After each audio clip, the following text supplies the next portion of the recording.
حضرت میرا سوال یہ ہے کہ وہ کون سا جھوٹ ہے جس کے بولنے سے گناہ نہیں ہوتا؟ واجد بشیر کرنا سے۔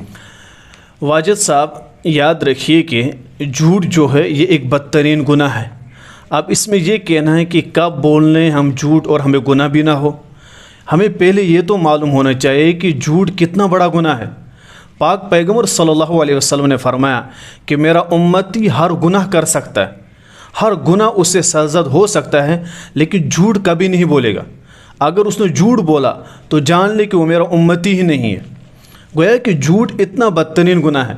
پاک پیغمبر صلی اللہ علیہ وسلم نے جو منافقین کی علامتیں گنی ہیں، آپ کو یہ معلوم ہونا چاہیے کہ منافقین کو قیامت کے دن سب سے بدترین عذاب ہوگا۔ کافر سے بھی بدترین منافقین کو سمجھا جاتا ہے، اور منافقین کی جو علامت پاک پیغمبر صلی اللہ علیہ وسلم نے گنی ہے، ان میں سے پہلی علامت وَإِذَا حَدَّثَ كَذِبًا، جب وہ بات کرتا ہے تو جھوٹ بولتا ہے۔ یعنی جھوٹ بولنا یہ منافقی علامت ہے۔ جھوٹ بولنا، اس کے بارے میں پاک پیغمبر صلی اللہ علیہ وسلم فرمایا کہ میرا امتی نہیں ہے۔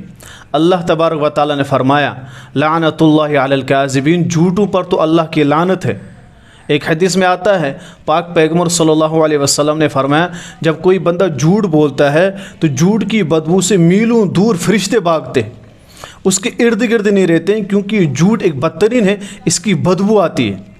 اس وجہ سے جو مومن بندہ وہ کبھی جھوٹ بول ہی نہیں سکتا، یہ بات یاد رکھیں۔ اب رہا مسئلہ کہ کب جھوٹ بولے گناہ نہ ہو۔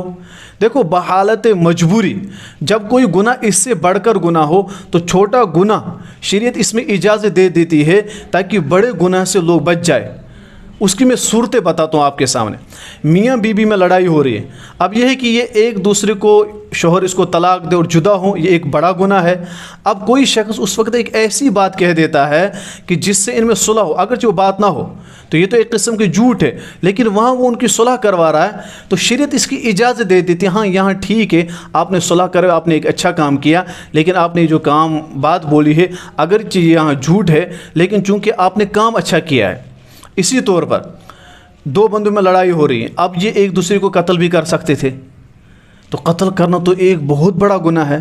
تو اس موقع پہ کہا گیا کہ اگر آپ کوئی ایسی بات کہہ رہے ہیں جس سے ان دو میں صلح ہو سکتی ہے تو ٹھیک ہے، آپ کے لیے جائز ہے۔